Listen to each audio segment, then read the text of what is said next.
Antes de pasar propiamente al vídeo tan interesante que os tengo preparado el día de hoy, os vengo a invitar a que os inscribáis de forma completamente gratuita a nuestra nueva formación Saca un 10 en la prueba EBAU 2024, diseñada específicamente para los alumnos de segundo de bachillerato que vayan a realizar la prueba EBAU de matemáticas. Nuestro objetivo va a ser transmitirte conocimientos, transmitirte consejos y enseñarte a diseñar tus propias estrategias para que tú apliques a la resolución de los problemas de este tipo de exámenes. Así que no te pierdas absolutamente nada, de forma completamente gratuita, entra en el primer link que tienes en la descripción.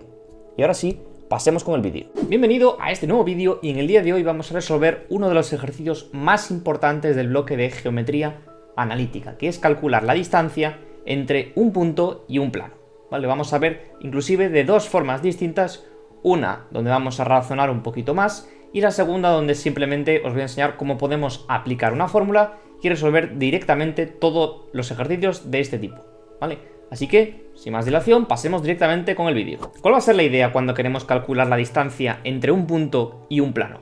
Lo primero que os recomiendo que hagáis siempre es que hagáis un dibujo que os va a permitir que vosotros tengáis un poco mentalmente una idea de lo que estáis haciendo. En este caso tenemos que dibujar un punto y un plano. Así que lo que tenemos aquí es un punto de coordenadas, punto vamos a llamarlo P, de coordenadas 1, 2, menos 1, que es lo que tenemos en el enunciado, y luego tendremos un plano por aquí, que lo vamos a dibujar en principio exterior a este punto, y luego de hecho vamos a comprobar que el punto no está en el plano. Es decir, si el punto estuviese en el plano, la distancia sería 0, ¿vale? La distancia entre un punto que pertenece a un plano y ese propio plano es naturalmente igual a 0.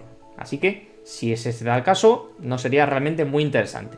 Por lo tanto, en este caso, una forma de comprobar si el punto está en el plano o no está en el plano es sustituir las coordenadas del punto en la ecuación general del plano. Si la ecuación se verifica, significa que el punto está en el plano. Si la ecuación no se verifica, significa que el punto no está en el plano. Así que sustituimos la x por 1, la y por 2 y la z por menos 1. ¿Vale? 1 menos 2 da menos 3, que es distinto de 1. ¿Vale? Conclusión, el punto P no está en el plano.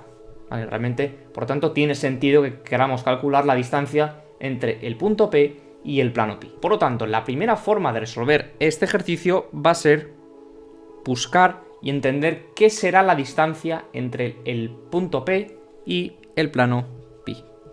¿A qué será igual esto? ¿Qué es la distancia entre un punto y un plano? Os podéis hacer una idea intuitiva. Si tengo un plano y tengo aquí un punto, ¿vale? La distancia entre este punto y el plano va a ser precisamente la distancia entre este punto y este que está aquí sobre la perpendicular, ¿vale? Corresponde a la distancia más pequeña que existe entre todas las rectas que conectan ese punto y el plano, o sea, va a coincidir con la distancia desde este punto a su perpendicular, ¿vale? Bajamos a la perpendicular. Y esto en matemáticas se llama hacer la proyección ortogonal del punto sobre el plano, ¿vale? Precisamente, en este caso, la proyección ortogonal del punto P sobre el plano pi corresponde a este punto que está aquí, ¿vale?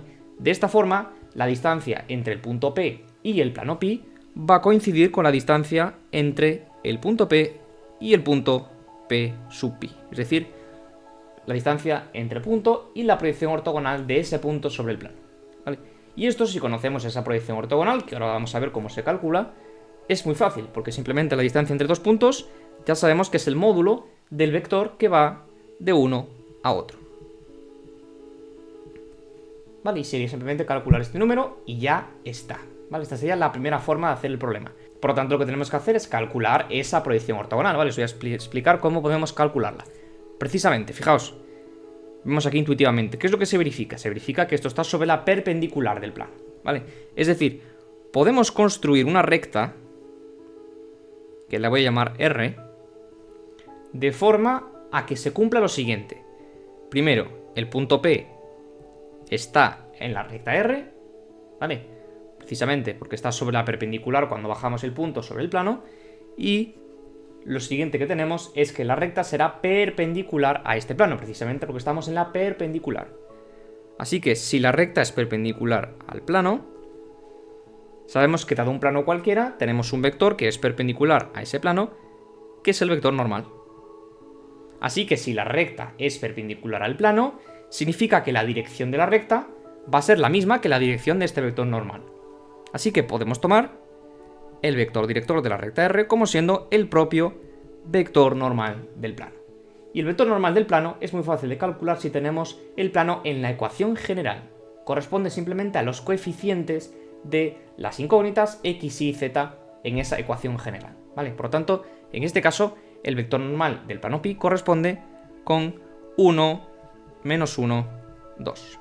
Y este sería el vector normal del plano, o sea, en nuestro caso va a ser el vector director de esta recta que hemos llamado recta R, ¿vale? Y ya tenemos un punto, ¿vale? El punto P tenemos las coordenadas. Así que ya podemos formular, ya podemos escribir cuál es la ecuación en paramétricas, por ejemplo, de la recta R. Así que la recta R en forma paramétrica tendrá, fijaos, para la X tenemos la primera coordenada del punto P, que es 1, más lambda por la primera coordenada del vector. Para la Y tenemos la segunda coordenada del punto, más lambda por la segunda coordenada del vector, sería menos lambda. Para la Z tenemos la tercera coordenada del punto, más lambda por la tercera coordenada del vector, que sería 2, ¿no? Entonces sería más 2 lambda. Y aquí tenemos las ecuaciones paramétricas de nuestra recta R, ¿vale? Y ahora si os fijáis, el punto P, ¿a qué corresponde? El punto P no, el punto P sub pi. El punto P sub pi corresponde precisamente a la intersección entre esta recta que hemos creado, que le hemos llamado R, y el plano pi, ¿vale? Y esta intersección es muy fácil de calcular. ¿Por qué?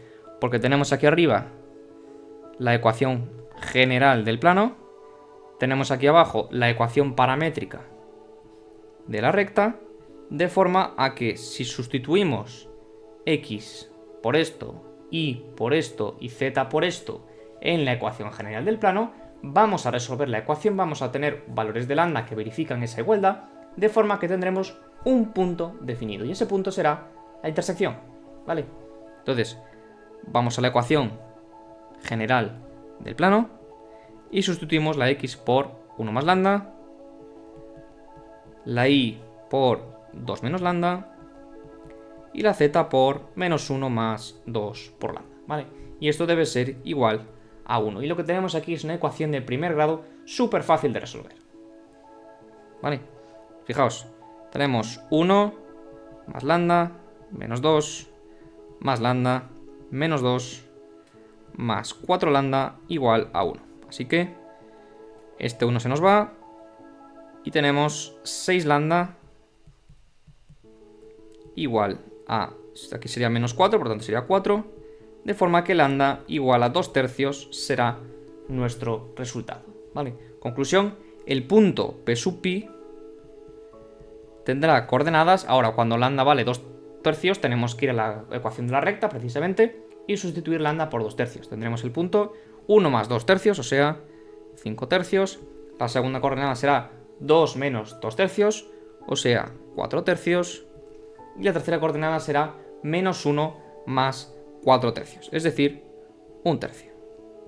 Y aquí tenemos las coordenadas de nuestro punto P sub pi, es decir, las coordenadas de la proyección ortogonal del punto P sobre el plano pi.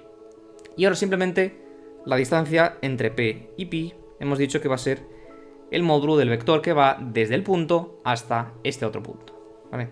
Entonces fijaos, este vector que va de P a P sub pi se calcula restando las coordenadas de P sub pi menos las coordenadas de P, ¿vale? Las coordenadas de P, os recuerdo, eran 1, 2, menos 1.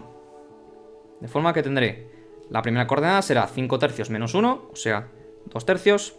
Segunda coordenada 4 tercios menos 2, o sea, menos 2 tercios.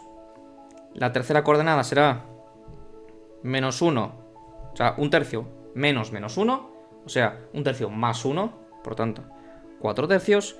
Y ahora simplemente calcular el módulo de este vector, ¿vale? Fijaos que este vector corresponde al doble del vector 1 tercio menos 1 tercio, 2 tercios. Así que en términos de módulos, el módulo va a ser 2 por el módulo de este vector. El módulo del vector corresponde raíz cuadrada 1 tercio al cuadrado más menos 1 tercio al cuadrado más 2 tercios al cuadrado, ¿vale? Si simplificamos un poquito más, distancia de P a pi, 2. Aquí tenemos, fijaos, esto es un noveno, más un noveno sería 2 novenos, más 4 novenos. O sea, tenemos 6 novenos. Entre estos dos, raíz de 6. Y abajo tenemos, como son 6 novenos, abajo tenemos 9, raíz de 9, 3. Vale, por tanto, nuestra distancia viene a ser 2 tercios, raíz cuadrada de 6 unidades. Vale, esto va a ser la distancia entre el punto P y el plano pi que teníamos aquí arriba. Vale, la distancia entre este punto y este punto, que hemos dicho que corresponde precisamente a lo que mide esta distancia de P a P sub pi. ¿Vale? Esta es la primera forma. ¿Vale? Ahora vamos a la segunda que es más sencilla y es la que tendréis que usar en los exámenes. ¿Vale? Esta es la forma intuitiva. La siguiente es la forma que es aplicar una fórmula, simplemente os la aprendéis y punto, y lo aplicáis. Es menos intuitiva, naturalmente, pero es mucho más eficiente, mucho más rápida. ¿Vale? Vamos a ver cómo se hace. Entonces, volvemos a escribir. El punto P tiene coordenadas 1, 2, menos 1. Y el plano pi era x menos y más 2z igual a 1. ¿Vale? Entonces, fijaos, lo que vamos a hacer simplemente es aplicar una fórmula. ¿En qué consiste esta fórmula? Pues es muy sencillo. Tenemos una fracción. En el denominador, ¿vale? Abajo, lo que tendremos será el módulo del vector normal del plano. ¿Vale? El vector normal del plano es el vector 1 menos 1, 2. El módulo de ese vector es raíz cuadrada de 1 al cuadrado, más 1 al cuadrado, más 2 al cuadrado. Y arriba, lo que voy a tener va a ser, en valor absoluto, pues la distancia siempre positiva, o 0, pero por eso ponemos el valor absoluto. Y ahora, vamos a la ecuación general del plano, pasamos todo a un lado, ¿vale? Importante, pasamos todo a un lado, y sustituimos las coordenadas por las coordenadas del punto. Entonces, en vez de poner x menos y más 2z menos 1, aquí voy a poner 1 menos la y, que sería 2, más 2 por z, que es 2 por menos 1. Y luego menos 1. ¿Vale? Así que haciendo cuentas, aquí tengo el 1 se me va, me queda menos 4. Valor absoluto de menos 4, ¿no? Valor absoluto de menos 4 es 4. Y abajo tengo raíz cuadrada de 6. ¿Vale? Si veis que esto no cuadra exactamente con lo que habíamos obtenido antes, es precisamente porque aquí tenemos raíz de 6 en el denominador. ¿Vale? Fijaos qué ocurre si yo multiplico por raíz de 6 arriba y abajo. Es decir, si yo racionalizo. Lo que ocurre es que raíz de 6 por raíz de 6 es 6. Y me queda 4 sextos, que son 2 tercios, raíz de 6. Así que una vez más, volvemos al mismo resultado que habíamos obtenido antes, como veis. ¿Vale? Entonces, naturalmente, esto no es ninguna duda, es mucho más fácil, mucho más rápido que hagamos esto de la segunda forma. ¿Vale? Entonces, en el examen lo hacéis de la segunda forma y para eso os tenéis que memorizar esta fórmula. Pero precisamente lo hemos hecho de estas dos formas distintas, con estos dos métodos, para que veáis que se puede hacer de dos formas distintas y en la primera, digamos que desarrollamos un poco más esta capacidad de visualizar bien las cosas. ¿Vale? Entonces, os recomiendo que en un examen hagáis un dibujo y entendáis un poco la situación y lo que estáis haciendo. Y segundo, intentéis acortar el tiempo lo máximo posible utilizando algunas fórmulas como esta. Espero que te haya gustado este vídeo y si estás listo para otro desafío matemático, haz clic y no te pierdas con el vídeo que tienes en pantalla.